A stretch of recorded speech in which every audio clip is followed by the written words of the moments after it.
Bashundhara city আবাসিক এলাকা।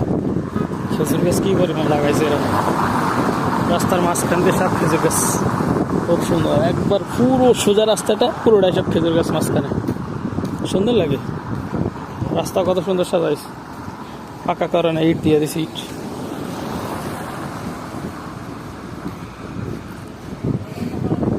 অনেক সুন্দর লাগতেছে,